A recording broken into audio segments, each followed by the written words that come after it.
Hello everyone and welcome to yet another episode of Podshots with Bhawna. Well, today is going to be yet another very interesting conversation because the guest whom I have invited today is the one who has proven that scaling and selling businesses is not just an art, but it's a science altogether. So I will be joined by a seasoned entrepreneur who is the one who has not only built, scaled, and sold some multi-million dollar businesses. I'm so excited to bring her up onto the screen and in next 15 minutes unpack all the entrepreneurial wisdom which she carries with herself. So allow me a moment till I bring her up onto the screen for all of us. Okay, I'm so excited that today I'm joined by someone whom I would say is a serial entrepreneur and who is the former founder of 𝐂𝐻𝐻𝑒𝐻 Technologies and 𝐿𝐿𝑖𝐿 Fitnesses. And after that, now she is the most sought after CEO coach. Please join me to welcome Surabhi Shenoy. Surabhi is the one who really helps to enable the founders to build cash rich and founder free businesses, which actually the investors really seek to buy. I would say that she is actually a playbook who knows to scale, to sell, and to coach. So she has probably lived the journey which I am sure that every entrepreneur would dream of. So thank you so much, Surabhi, and a very warm welcome. And thanks again for accepting this invite and joining me right from Dubai right now. Thank you so much. So excited to have the conversation with you. Thank you, Bhavna. Thank you for having me. I hope I keep up with such a high introduction that you have put in already. Oh, no, I think it's very well deserving, and I'm sure the audience is really looking forward to unpacking all the entrepreneur wisdom which you carry with you. Okay, so just to quickly let you know the format of this show should be since it's a shorter version of podcast, so it's an under 15, so that's the reason it's called the pod shots. So I will ask you a couple of questions in the core grid, and then towards the end, we are going to have a sizzling rapid fire of very informal, candid questions. So looking forward. Okay. So shall we begin, Surabhi? Yes, please. Okay, so let's begin from your early days as an entrepreneur. So you have actually been very successful in building 𝐂𝐻𝐻𝑒𝐻 Technologies as well as 𝐿𝐿i𝐿 Fitness. Both were of different sectors. So could you please let us know that what were the kind of challenges which you faced and how did you really navigate to build those empires? Okay, before I answer that, and for the rest of the show, I want to put in a disclaimer first, okay? All my learnings and lesson and the wisdom that I'm going to talk here is in retrospection. I don't think I had all that wisdom when I was doing it. So I can't really take credit that I was all wise then. So most of the time in the early stages, I actually felt like an idiot. I didn't know what I was doing. I didn't know what am I really looking for. But one thing I do very well as a personality is basically try and identify if I'm frustrated, what is the skill set that is missing? Because I always correlate that if I'm frustrated, there is something that I do not know how to do, and therefore I'm finding it this hard, right? There was a time when 2 plus 2 was hard for us. There was a time when walking and running was hard for us. And it was frustrating maybe at that time. Today it is not. So we have built those skills. So every time when I'm stuck and when I'm kind of getting really challenged, my always way of working is what is the skill set that I'm missing right now? What is the skill that I need to build in myself? And these two businesses that you mentioned, one was B2B, one was B2C. And I go by design, right? I mean, you should design your business, not default to whatever is being thrown at you. So if you have to design this kind of business, you need a lot of logic. You need to think of retention, customer as well as employees, because in B2B, you don't have 1,000 customers, right? You work with select few customers, you land and expand. And whereas in B2C, every day you need more customers, more members, more clients to pay you. That's how your collection happens, cash collection. So both needed very different mindset, both needed very different skills as well as an application of skills. Skill set is like you need sales, you need marketing, you need strategy, you need cash flow management, all of that is there. But the way you would operate and handle those are very different. But you learn, I think. No, I think that's exactly what we wanted to learn from you, because that's the hands-on experience which you have faced, and I'm sure that that will be very, very insightful to know. Now, just next to what you said, so both the businesses which you built, you exited them very, very profitably. So can you explain that, how did you manage to have that cash-rich businesses, and especially B2B as well as B2C? I think B2C as an Elixir was kind of a slightly coincidence. I wasn't really looking going after. I didn't have a thought that I'm going to sell it. But the whole point that's why when I work with founders, my line to them is businesses aren't sold, they're bought. So you What? want to build a business which is running so well that even the world is watching, and there will be somebody who will come and say that, would you like to sell this to me? And that's the time you get the best deal. It could be just not monetary, but the way you want your exit, the way you want other in kind, in different ways you get your offer, right? So to build a cash rich business, it's all in the strategy. First is the awareness. Most founders are just running after the top line. Yes, you have to. The more business will bring in more business, the more customers will bring in more customers. So there is a phase and time when you actually run. I did that, like run like a mad crazy woman after top line. Just grab as many customers. Doesn't matter if they're profitable or not. Just capture the market kind of way, in whatever ways you can possibly. And then there has to be a time when you actually switch and you start saying, okay, now I want to make sense in terms of money. It has to make sense in terms of my profitability. And I'm monitoring my margins and most importantly, my cash flow, because that cash is important for my future growth. I'm going to growth needs capital, right? It is expensive. So you have to have money to pump in so that you can actually grow in the future. Now, how does that come? From your profit and cash flow, right? So there has to be a time. Most founders never really take a break there and start looking at their business in a different angle like this. And that's one most critical mistake that they do. And second is, of course, how you design your business in terms of business model. How will you fund your valuation increasing initiatives versus how do you do your survival?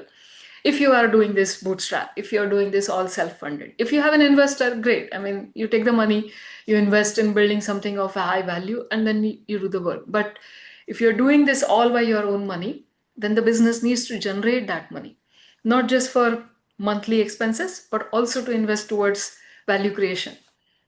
Absolutely, and that really takes me to the next question also, and I think it's a very tricky situation, and it probably comes only with the kind of experience that how to balance it out. So, like most of the founders, I mean, I was coming to the next question, that most of the founders, they generally focus on driving growth.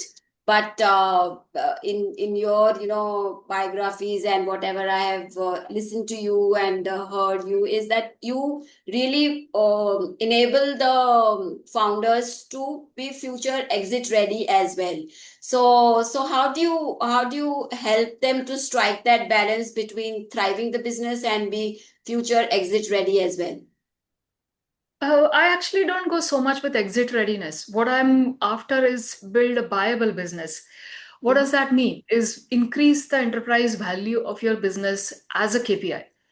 Don't just look at your revenue. Don't just look at your profit. Also look at your enterprise value. You are a founder, you're an operator, but you're also an investor in the company. You started Correct. it, right? You put in your money there and you have mostly 198%, 90% equity, 50% equity on your name. You're an investor. Do you even stop and think about your investment? If you buy little small stock of Reliance, for example, you watch the ticker, you So, see yeah. if the stock price is increasing. You have 100% of equity of your company and you never watch it. Why not? So I'm talking about building a viable business, I'm talking about enterprise value. And that, if you pay attention to that, my philosophy, theory, and experience to back it up is you build a business that is really rock solid. And then that can weather the storms of in market fluctuations, dollar fluctuations, COVID happening, something shutting down, all of those things, because the business is robust and it can sustain those, changes in the market. So it's not so much about exit readiness. It's about building a business which is of high enterprise value, which is a business which is of high viability. And when you do that, you don't have to sell. You already have a business that runs really, really well. Yeah.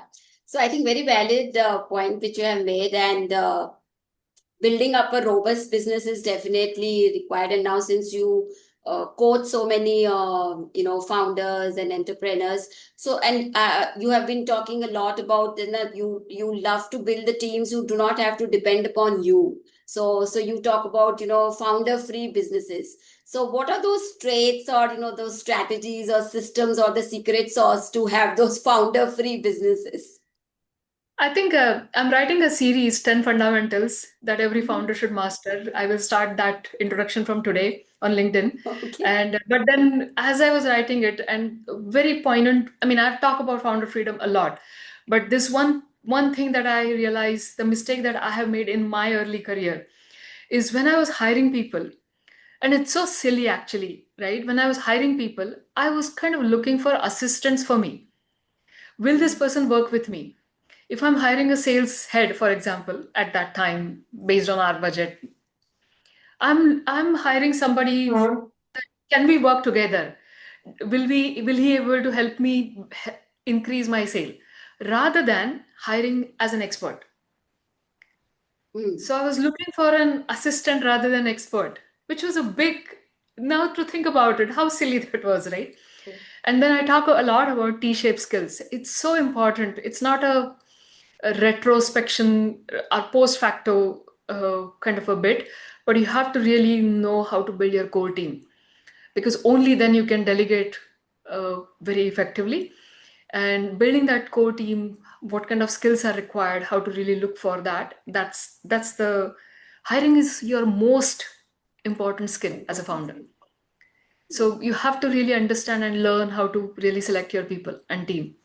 And once you do that, then of course, delegation, people have written about it, like experts have written about it so much. How to delegate, 3 steps of delegation, how to have your Mecker checker, all of that. That comes in the play. But if you can't do this with the wrong person, you need to True, have the right person in the right seat. Yeah. So building a core team is most fundamental.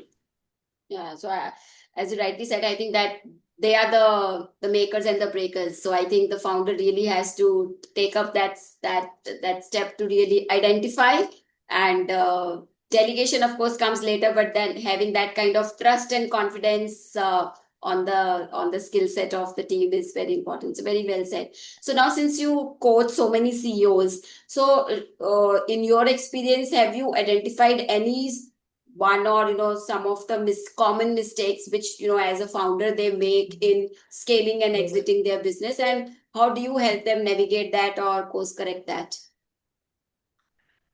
I will give you in 2 parts. One is mis- see, I wouldn't call anything as a mistake. Everybody is doing what is right at that point based on their skill set today, right?